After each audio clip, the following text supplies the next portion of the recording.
welcome to Boulder Bookstore's YouTube channel. My name is Stephanie, and I am going to talk to you today about one of my favorite authors, Terry Pratchett, since we're putting out this video on April 28th, which is Terry Pratchett's birthday. He did sadly die in 2015. He had early onset Alzheimer's, which is so tragic because he was only like 66, 67, so he should have had so many more years to write so many more great books, but nevertheless, I'm going to talk to you today about Terry Pratchett's most well-known creation, which is the Discworld. So he wrote 41 books in the Discworld series, 45 if you include the Science of the Discworld books. I do, some people might not, but anyway. So I'll first talk just a little bit about what the Discworld is. So the series as a whole is sort of fantasy satire. It's set on, so the Discworld is a big flat disc that is on the backs of 4 elephants, giant elephants obviously, that are riding on the shell of a giant turtle named the Great Atuin, who is swimming through space. So that's sort of the setting. I mean, if you know things about world mythology, you'll know that a lot of those elements are, he's just kind of, he loved to take things that were real and twist them or transform them to put them into his fantasy worlds. So, there's a lot of, world mythology about turtles and elephants and, things riding on the backs of things and the world being flat and all of that. So that's all part of what the Discworld is. Believing in things makes them real is also a very common big theme throughout. So I'll get more into that in a minute, but since people who know me know that Terry Pratchett is one of my favorite authors and I talk about his books all the time, a lot of people ask me, where should I start in the series? Since there are 41 books, but they're, for the most part, almost all very like the stories that happen in each one are self-contained. They'll make references to other books, so you can definitely get a lot more out of the books if you've read previous ones and keep reading them. But you could pretty much pick up any Discworld book and dive right in, and you will be given all the things that you need to know. So, the most obvious way that you can read it, that's some people don't like to do, they like to start later and then maybe go back, you can do it chronologically in the order that they came out. And the very first book in the Discworld series is The Color of Magic. This came out in 1983 and introduces a couple of characters that you will see throughout the books. Most notably, there's Rincewind, the Discworld's worst wizard. He has very little magical ability, and the only thing that he's really good at is running away, which is a good thing for him because wherever he goes, trouble seems to follow. And then the other main huge character that's introduced in Color of Magic is the Luggage, which is made of sapient pearwood, and is a magical luggage which has hundreds of tiny little legs that follows Rincewind around and is prone to eating things. The Color of Magic and The Light Fantastic, which is the sequel, these are the only 2 books in the Discworld series that are actually, where the plot, Color of Magic kind of ends on a cliffhanger and you have to read Light Fantastic to have the complete story. But after that, everything is pretty self-contained. So one set of books that you could start with are the Rincewind and the Wizard books. So Color of Magic would be the first Rincewind book, but there are a lot of different Wizard books. Another prominent series being the Science of the Discworld books, which is very entertaining because Terry Pratchett wrote it with 2 actual scientists. So it's not the science of the Discworld, it's actually more the science of Earth. So this book, the chapters alternate between a story that Terry Pratchett is writing and actual real science about our world, told through the lens of the Discworld. So another good entry point, since we've talked about the wizards, we'll talk about the witches. So there's 2 kind of witch entry points. There's one of my personal favorite places to begin would be with The Wee Free Men, which is actually where I started with my Terry Pratchett adventures. This is focuses on a young witch named Tiffany Aching, and it focuses a lot on story in general. So the witch books, they examine story and how that narrative drives our lives and but ways that you can change the story.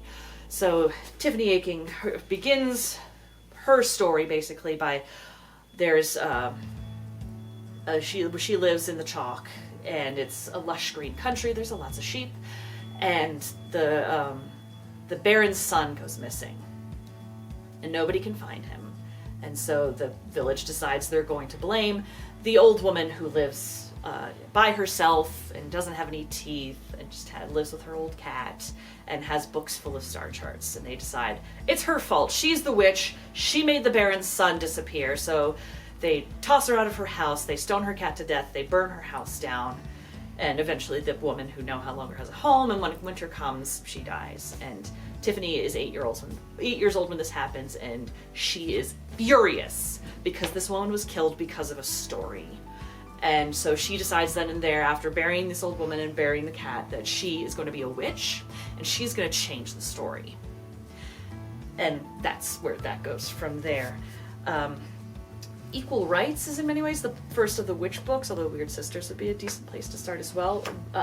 Equal Rights introduces you to the most famous witch in the Discworld, which is Granny Weatherwax, who is this old crone who she's old throughout the entire series, and she's very good at what the witches call headology, which is basically getting to know people and knowing how to influence them and how to get them to do things for themselves.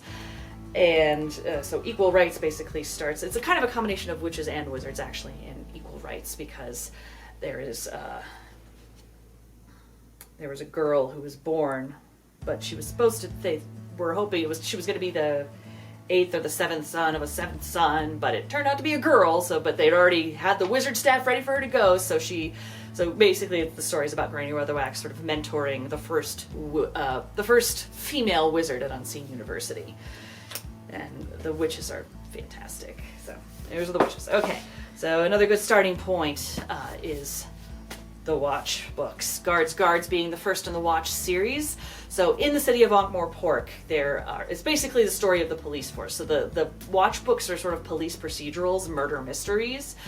And the main characters that you get to really know in the Guards books, in the Watch books, Sam Vimes, who is the captain of what starts out to be just 3 people for the for the guard in this big city, and gets motivated by Carrot Iron Founderson, who is a 6-foot dwarf. He was raised by dwarves, so he considers himself to be a dwarf, though you find out some things about where he might actually have come from. But he is young and he's motivated, and he has literally read the rule book and wants to come to Ankh-Morpork and make a difference, and so he joins the City Watch. And there are shenanigans that ensue. Alright, oh gosh, so many good places to start. Okay, you could also start with the Death books. So earlier when I was saying that belief in things makes them real, Death is a character because everyone knows what Death looks like. He's a tall skeleton with black robe and a big scythe, and he shows up when you die. And since everyone believes that, it's true. So when people die, there he is.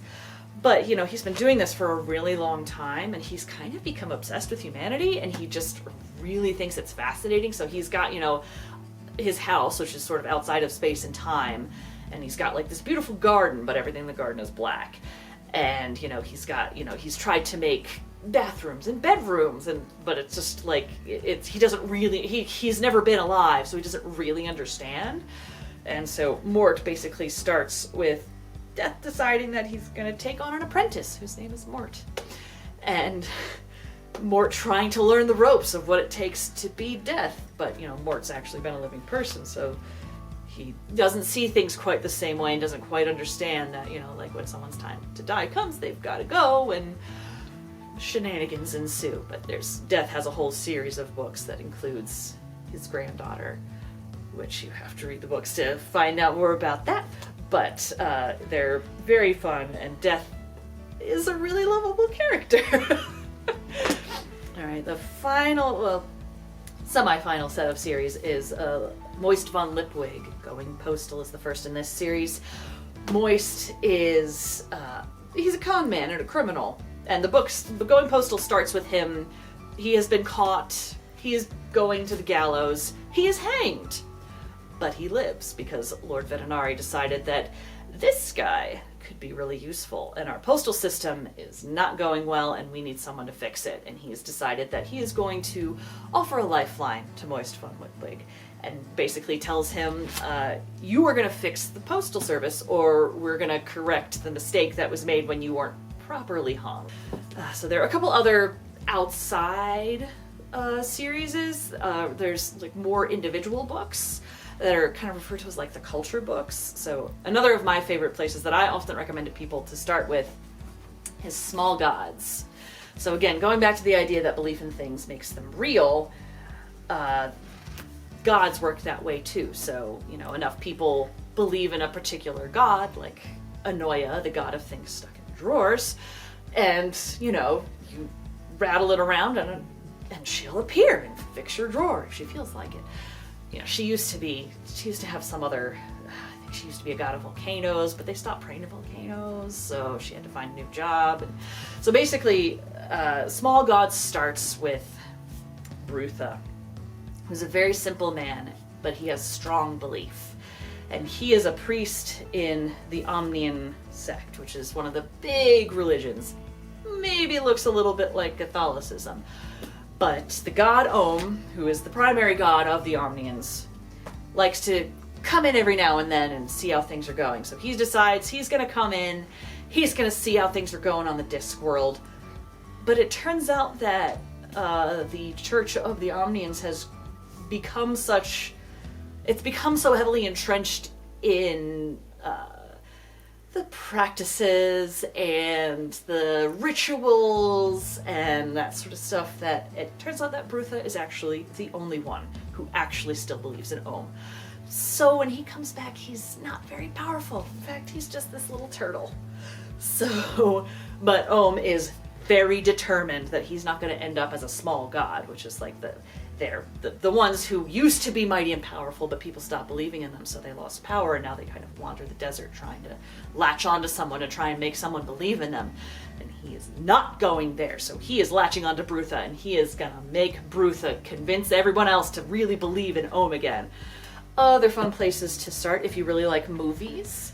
Moving Pictures is a good one, because this is about the creation of Hollywood and moving pictures, and like how this whole industry builds up, and again about how the belief in things makes other things become real.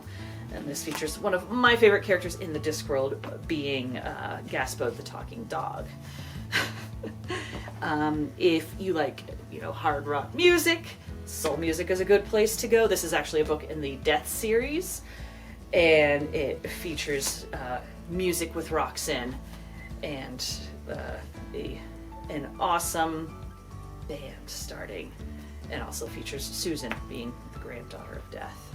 So, another good place if you are into truth in newspapers. The Truth. This is about the creation of the newspaper in Ankh-Morpork, and the people behind that wanting to bring the truth to the people through the paper, and the invention of the printing press. So that's fun. If you're more of a sports person, Unseen Academicals might be a good one for you. And this is a book in the Wizards series, really. And it's not the invention of football/soccer, but it's about the Wizards basically being told that they have... there's a certain amount of money that they get from, you know, bequeathments and that sort of thing. And Ponder Stibbins reads the fine print on one of them one day and discovers that they're required to play foot the ball in order to keep some of this money coming in, and they have to play a game before the end of the year, so they have to quickly get the Wizards of Unseen University together to play a game. And I just realized I forgot to talk about one of my other favorite characters in the whole series, which is the Librarian, who is the librarian of Unseen University, and a magical accident that actually happens in The Color of Magic transforms the librarian into an orangutan. But he discovers that he really likes being an orangutan, so he just stays that way. And basically he only speaks through ook. But usually once you get to know him, you can just say ook and you know what he means. And he plays a pretty big part in Unseen Academicals. Alright, so just two more things. one of my favorite holiday books, the only holiday book I feel like you really need, Hogfather. This is also in the Discworld, obviously it's the Discworld series, also in the Death series.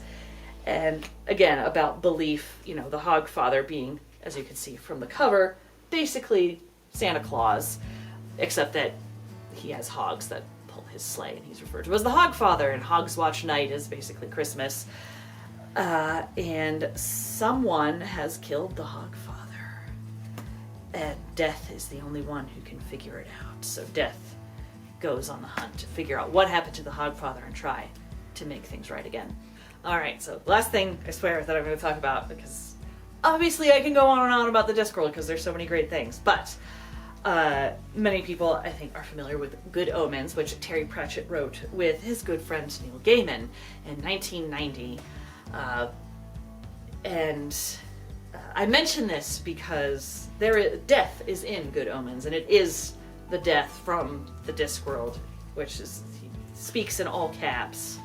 Probably won't be able to see that, but it is basically the same Death, so I think that's a really fun crossover that Terry Pratchett kind of brought that in. Like, there's not really anything about Discworld in Good Omens aside from just Death being the same Death, but I just think it pleased him to no end to just bring Death in, since he had this great established character. And it's, I mean, Good Omens is also an amazing book, not in the Discworld. I would recommend reading it. Neil Gaiman is great stuff too. I feel like a lot of people, he's got a lot of different projects going on right now in the film world. So I feel like if you know someone who's a Neil Gaiman fan, or if you are a Neil Gaiman fan, you should really come over to the world of Discworld, because there will be a lot of elements that you will recognize. I mean, I think anyone who's read American Gods will have already picked up on the, like, oh, belief in things, that's important. So that is my final recommendation. But all of the books are great, and I obviously really love Discworld, and happy birthday to Terry Pratchett. I'm sad that he's not here to make us more books, but I'm glad that he did write as much as he did while he was around, because there's so much to read and enjoy. And that's it for me. Thank you for watching. If you enjoy what we're doing here, we would love it if you would like this video and subscribe. Thanks so much.